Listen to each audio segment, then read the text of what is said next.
तो सबूत नहीं है जो संजय सिंह की भी संलिप्तता इस पूरे मामले में दिखा रही हो और यही मुझे लगता है कहीं ना कहीं एक मजबूत आधार बना जिसके चलते 2 अप्रैल को संजय सिंह को जमानत जो है दे दी गई थी और वही स्थिति अरविंद केजरीवाल की नजर आ रही है जिसके आधार पर लगता है कि शायद जल्द ही उन्हें अब यहाँ पूर्ण जमानत मिल जाए। जी बिल्कुल। अगर बात करें अभिषेक मनु सिंघवी की, जो मनीष सिसोदिया के वकील हैं, उन्होंने एक बार फिर से याचिका सुप्रीम कोर्ट में दाखिल की है और सुप्रीम कोर्ट में याचिका दाखिल करते हुए ये दलीलें पेश की गई हैं कि 16 महीने से ज़्यादा का समय मनीष सिसोदिया को तिहाड़ जेल में बंद हुए हो चुका है और अभी तक मनीष सिसोदिया को राहत नहीं मिल पाई है। तो जमानत याचिका पर एक बार फिर से सुनवाई की जाए। तो सीजीआई चंद्रचूड़ की तरफ से बयान सामने आया है कि जल्द इस पूरे मामले पर सुनवाई होगी। तो जहां तक नमस्कार, नेक्स्ट 9 न्यूज देख रहे हैं आप। मैं हूं आपके साथ तनुज दीक्षित। दिल्ली कथित शराब घोटाले में दिल्ली के मुख्यमंत्री अरविंद केजरीवाल तिहाड़ जेल में है। ईडी ने उन्हें गिरफ्तार किया था, उसके बाद सीबीआई ने अपनी हिरासत में ले लिया है।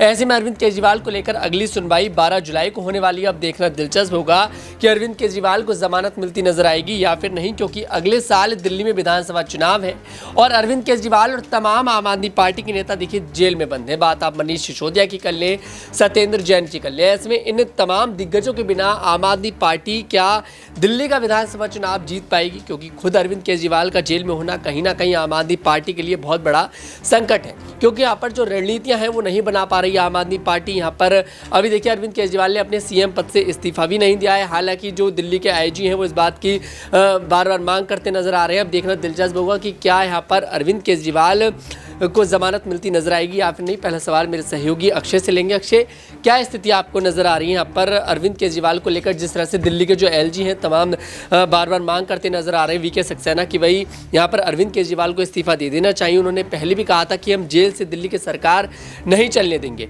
यहाँ पर सीबीआई के पास भी बताया जाता है कोई ठोस सबूत नहीं है, क्योंकि अभी कुछ दिन पहले देखिए दिल्ली के राउज एवेन्यू कोर्ट से सीबीआई को फटकार भी लगी थी, जो गलत बयान उन्हें अरविंद केजरीवाल का जनता के सामने रखा। इस पर क्या राय आपकी? देखिए बिल्कुल यहाँ पर सवाल तो लगातार उठ रहे हैं मुख्यमंत्री की ज़मानत को लेकर के। लेकिन तनु, जब तक जो पूरी जो सुनवाई होती आई है अरविंद केजरीवाल को लेकर के, या कहीं कि दिल्ली के तथाकथित शराब घोटाले मामले में अरविंद केजरीवाल की संलिप्तता को लेकर के अब तक जितने भी सबूत ईडी ने या सीबीआई ने पेश किए हैं, चाहे दिल्ली राउज एवेन्यू कोर्ट हो, दिल्ली उच्च न्यायालय हो या फिर सर्वोच्च न्यायालय हो, पर्याप्त नज़र नहीं आए हैं और यही कारण रहा है कि मजबूती से वो इसमें फंसते अब तक नहीं दिखे हैं। और यहाँ पर लगातार ही न्यायालयों के द्वारा और खुद न्यायाधीशों के द्वारा भी कहीं ना कहीं सवाल जो है ईडी और सीबीआई के द्वारा पेश किए गए सबूतों पर भी उठे हैं। क्योंकि आप देखिए संजय सिंह को भी यहाँ गिरफ्तार जब किया गया था बीते साल यहाँ, तो उसके बाद जिस प्रकार से अप्रैल की 2 तारीख वो थी जब उन्हें जमानत मिली, तो तकरीबन 7 महीने 6 से 7 महीने संजय सिंह ने जेल में बिताए। उस दौरान कई उनकी सुनवाई हुई, दिल्ली राउज एवेन्यू कोर्ट में भी हुई, फिर उसके बाद उच्च न्यायालय, फिर सर्वोच्च न्यायालय में भी। जो जितनी भी तमाम सुनवाइयाँ संजय सिंह की हुई, उन तमाम सुनवाइयों में कई ऐसी रही जहाँ ईडी और सीबीआई की जो जांच की प्रक्रिया थी उस पर सवाल उठे, जांच करने का तरीका था उस पर सवाल उठे और सबूतों पर भी सवाल उठ रहे थे कि ऐसे पर्याप्त सबूत नहीं है जो संजय सिंह की भी संलिप्तता इस पूरे मामले में दिखा रही हो और यही मुझे लगता है कहीं ना कहीं एक मजबूत आधार बना जिसके चलते 2 अप्रैल को संजय सिंह को जमानत जो है दे दी गई थी और वही स्थिति अरविंद केजरीवाल की नजर आ रही है, जिसके आधार पर लगता है कि शायद जल्द ही उन्हें अब यहाँ पूर्ण जमानत मिल जाए। जी वाकई में, लेकिन यहाँ पर सिर्फ अरविंद केजरीवाल नहीं बल्कि देखिए मनीष सिसोदिया भी जेल के अंदर बंद है और तकरीबन यहाँ पर 1.5 साल मनीष सिसोदिया का पूरा हो चुका है और अभी तक एक बार भी जमानत यहाँ पर नहीं मिलती नजर आई है। अगला सवाल मेरे सहयोगी नाजमीन से लेंगे। नाजमीन, बात अगर यहाँ पर मनीष सिसोदिया की करी जाए, दिल्ली के पूर्व डिप्टी सीएम भी वो रह चुके हैं और अभी तक देखिए एक बार भी उन्हें जमानत नहीं मिली है। हालांकि बताया जाता है कि मनीष सिसोदिया को लेकर सीबीआई कहती है कि हमारे पास पर्याप्त सबूत है मनीष सिसोदिया को जेल में रखने के। अब ऐसे में क्या मनीष सिसोदिया को जमानत मिलती नजर आएगी, क्योंकि दिल्ली का विधानसभा चुनाव आम आदमी पार्टी के लिए बेहद ज़रूरी है। देखिए यहाँ पर शुरुआत जब दिल्ली की यहाँ पर राजनीति से शुरुआत करी थी, दिल्ली में जीत दर्ज करी थी आम आदमी पार्टी ने, उसके बाद पंजाब पहुंचे, गोवा में चुनाव लड़ा, गुजरात में चुनाव लड़ा। ऐसे में लेकिन अब मनीष सिसोदिया उस दौरान देखिए जेल से बाहर थे, उन्हें जेल नहीं हुई थी, लेकिन अभी वो जेल के अंदर बंद हैं। ऐसे बिना मनीष सिसोदिया के क्या अरविंद केजरीवाल ये चुनाव जीत पाएंगे? देखिए, जैसे कि मेरे सहयोगी अक्षय ने भी बताया कि जहां अरविंद केजरीवाल के मामले में सुनवाई निचली अदालत से लेकर उच्च अदालत तक में सुनवाइयां होती हुई नजर आई, लेकिन अरविंद केजरीवाल को राहत नहीं मिल पाई है। देखिए कि मनीष सिसोदिया के मामले में जो वकील हैं अभिषेक मनु सिंघवी, वो तो सुप्रीम कोर्ट तक चले जाते हैं।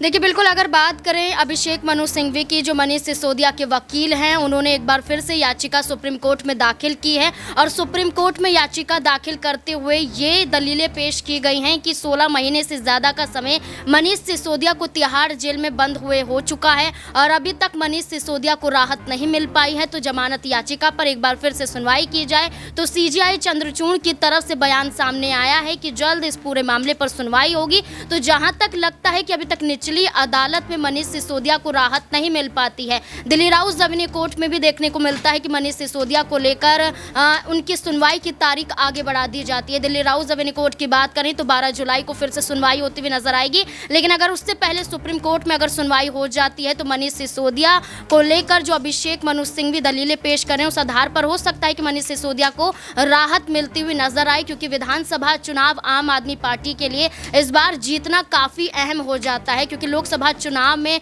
जिन 7 सीटों का जिक्र किया गया था उन 7 सीटों पर जहां कांग्रेस और आम आदमी पार्टी का गठबंधन था, वो गठबंधन चुनाव जीत नहीं पाता है, एक सीट भी हासिल नहीं कर पाता है। तो विधानसभा चुनाव में आम आदमी पार्टी के लिए जरूरी हो जाता है चुनाव जीतना, और ऐसे में देखना होगा कि क्या अरविंद केजरीवाल से पहले मनीष सिसोदिया जेल से बाहर आ पाएंगे या फिर नहीं। जी वाकई में यहाँ पर आम आदमी पार्टी ने कांग्रेस के साथ जो गठबंधन किया था वो गठबंधन दिल्ली के अंदर कामयाब होता नजर नहीं आया। हालांकि अरविंद केजरीवाल को जमानत मिली थी, देखिए चुनाव प्रचार के लिए अरविंद केजरीवाल बाहर आकर भी कुछ कमाल नहीं कर पाए, सारी सीटें आम आदमी पार्टी यहाँ पर हार जाती है। लेकिन यहाँ पर ये लोकसभा का चुनाव हारना आम आदमी पार्टी के लिए कोई नई बात नहीं है। 2014, 2019 और अब 2024 में हार का सामना लोकसभा चुनावों में आम आदमी पार्टी को करना पड़ा, लेकिन विधानसभा चुनाव में आम आदमी पार्टी कई बार से देखिए जीत दर्ज करती नजर आ रही है और एक बार फिर से आम आदमी पार्टी के पास मौका है कि यहाँ पर दिल्ली में अपना जीत का परचम लहरा पाए। अगला सवाल मेरे सहयोगी मनीष से लेंगे। मनीष, यहाँ पर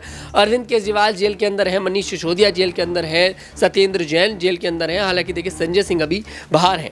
ऐसे में जो पूरी बागडोर है यहाँ पर आम आदमी पार्टी की वो संजय सिंह के हाथों में है, आतिशी के हाथों में। क्या बिना अरविंद केजरीवाल के, बिना मनीष सिसोदिया के अगर जमानत नहीं मिल पाती है तो क्या संजय सिंह को मैं समझ लूँ अगला जो मुख्यमंत्री के लिए दावेदारी हो सकती है? क्या संजय सिंह अगले दावेदार यहाँ पर देखे जा सकते हैं? जी देखिए तनु, जिस तरीके से लोकसभा चुनाव में देखा गया आम आदमी पार्टी जो कहीं ना कहीं एक कमज़ोर स्थिति में नजर आई, क्योंकि जैसा आपने बताया अरविंद केजरीवाल मुख्यमंत्री जेल में बंद थे और ऐसे में उप मुख्यमंत्री मनीष सिसोदिया भी बंद थे। तो अब देखा ये जा रहा है कि क्या वाकई आम आदमी पार्टी आने वाले विधानसभा चुनाव को लेकर रणनीतियाँ बनाती हुई नजर आएगी, अपने आप को मजबूत करती हुई नजर आएगी। जिस तरीके से लोकसभा चुनाव में सुनीता केजरीवाल और संजय सिंह और आतिशी ने यहाँ पर पार्टी की कमान संभाली थी, ठीक उसी प्रकार से इस विधानसभा चुनाव में भी, दिल्ली विधानसभा चुनाव में भी यहाँ पर तीनों ही यहाँ पर पार्टी की कमान संभालते हुए नजर आएंगे। और जिस तरीके से आपने कहा कि क्या वाकई संजय सिंह यहाँ पर मुख्यमंत्री पद के दावेदार देखे जा सकते हैं, देखिए इस पर तो अभी कुछ भी कहना ठीक नहीं होगा, क्योंकि अभी फिलहाल दावेदारी जो है वो अरविंद केजरीवाल की ही देखी जा रही है। लेकिन अगर देखा जाए जिस तरीके से आम आदमी पार्टी के लिए अभिषेक मनु सिंघवी यहाँ पर दलीलें पेश करते हुए नजर आ रहे हैं कोर्ट में, तो अब कहीं ना कहीं ये समझ में आ सकता है कि आम आदमी पार्टी को यहाँ पर कोई ना कोई राहत मिल सकती है। लेकिन अगर देखा जाए जिस तरीके से लोकसभा चुनाव में यहाँ पर कुछ दिनों की मोहलत अरविंद केजरीवाल को दी गई थी कोर्ट की तरफ से, तो ठीक उसी तरह की अगर मोहलत यहाँ पर मिल जाती है, लेकिन विधानसभा चुनाव से पहले ही अगर मिल जाती है तो यहाँ पर कुछ पार्टी यहाँ पर कमाल करती हुई नजर आ सकती है। क्योंकि उस दौरान जब यहाँ पर अरविंद केजरीवाल को यहाँ पर जमानत मिली थी तो तब तक यहाँ पर लोकसभा चुनाव में काफ़ी ज़्यादा समय नहीं रह गया था दिल्ली में चुनाव वोटिंग होने में। तो ऐसे में अगर वोटिंग से पहले यहाँ पर कुछ समय पहले ही यहाँ पर जमानत दे दी जाती है तो यहाँ पर वाकई आम आदमी पार्टी कुछ सीटें निकालने में या फिर यूँ कहें कि दोबारा वापसी करने में कामयाब हो सकती है। जी बिल्कुल, यहाँ पर आम आदमी पार्टी दोबारा वापसी करने में कामयाब होती नजर आ सकती है, क्योंकि कहीं ना कहीं आम आदमी पार्टी की जो स्कीम है वो दिल्ली के अंदर कामयाब होती देखिए नजर आई है। भारतीय जनता पार्टी काफी समय से प्रयास करती नजर आ रही है कि आम आदमी पार्टी को सत्ता से निकालकर फेंक दे, लेकिन भारतीय जनता पार्टी कामयाब नहीं हो पाती है। हालांकि आम आदमी पार्टी का आरोप है कि भारतीय जनता पार्टी ईडी और सीबीआई का गलत इस्तेमाल कर आम आदमी पार्टी को परेशान करने का प्रयास करनी। अब देखना दिलचस्प होगा कि क्या अरविंद केजरीवाल को विधानसभा चुनाव से पहले जमानत मिलती नजर आएगी, क्या मनीष सिसोदिया जेल से बाहर आ पाएंगे या फिर नहीं। आपको क्या कुछ लगता है कमेंट सेक्शन में जरूर बताइएगा। आपको हमारा वीडियो पसंद है, हमारे वीडियो को लाइक करें, शेयर करें और हमारे चैनल को जरूर सब्सक्राइब करें।